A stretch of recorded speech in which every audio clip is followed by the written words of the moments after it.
Perkenalkan, nama saya Teresia Gustinasiaan dengan nomor induk mahasiswa 28992050078. Saya dari Prodi Manajemen semester 2 Universitas Pancasakti Bekasi.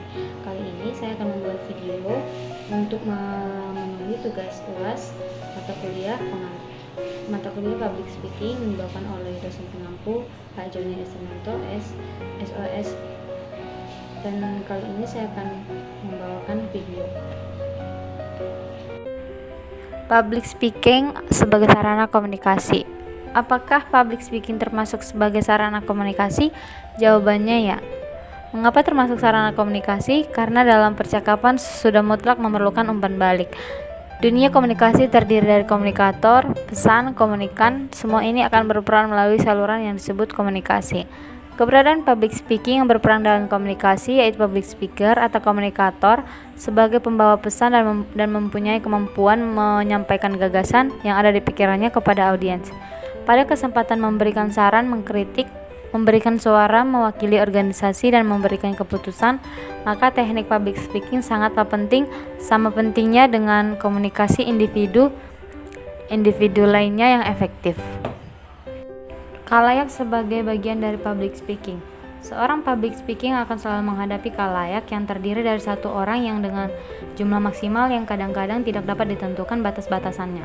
Kadang-kadang khalayak tersebut mempunyai derajat heterogenitas atau keanekaragaman yang relatif tinggi sehingga kemungkinan menghadapi khalayak yang benar-benar homogen secara sempurna hampir tidak terjadi. Heterogenitas itu mungkin ada dilihat dari sudut pandang kebudayaan khususnya yang dianutnya, orientasi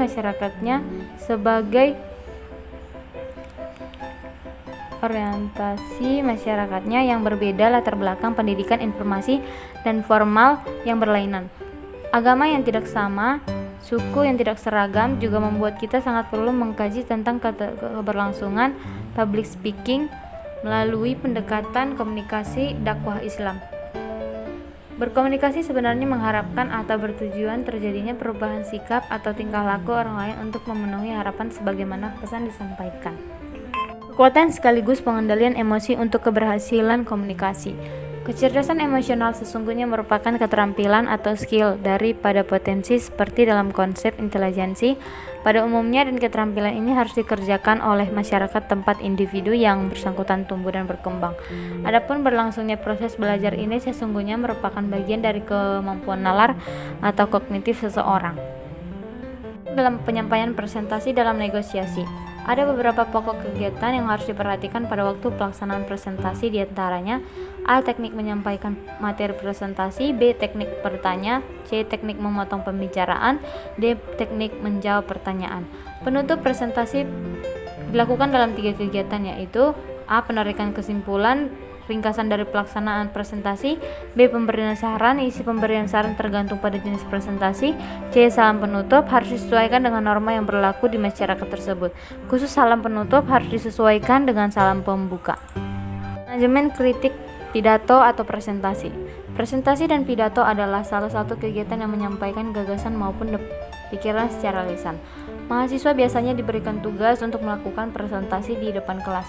Presentasi yang dilakukan dengan cara berbicara di depan kelompok, forum, ataupun di depan umum. Kegiatan tersebut dilakukan untuk menyampaikan sebuah pemikiran, gagasan, ataupun untuk menyampaikan suatu informasi. Presentasi dan pidato tidak hanya dilakukan begitu saja, tetapi presentasi dan pidato mempunyai aturan dalam menyampaikan. Dalam manajemen kritik pidato presentasi, saat melakukan pengkritikan, hendaknya melakukan analisa terhadap materi secara mendalam. Pidato yang sukses adalah pidato yang menggugah, mengandung konten yang dibuat dengan rapi dan akurat, serta disampaikan dengan karisma dan anggun. Evaluasi diri atau menggali potensi agar dapat memberikan yang lebih baik. 1. Mengenal diri sendiri. 2. Cari tahu kelebihan dan kekurangan diri. 3. Open minded terhadap saran dan kritik. 4. Tidak takut mencoba hal baru. 5. Terapkan kebiasaan baik. Kiat-kiat mengelola kritik dalam aktivitas public speaking. 1. Pertahankan kontak mata dalam public speaking. 2. Perhatikan vokalik atau paralanguage. 3. Perhatikan cara pengucapan. 4. Jauhi segala hambatan non-verbal di area public speaking. 5. Lakukan beberapa gerakan dan kuasai permintaan yang baik. 6. Mulai latihan dari sekarang.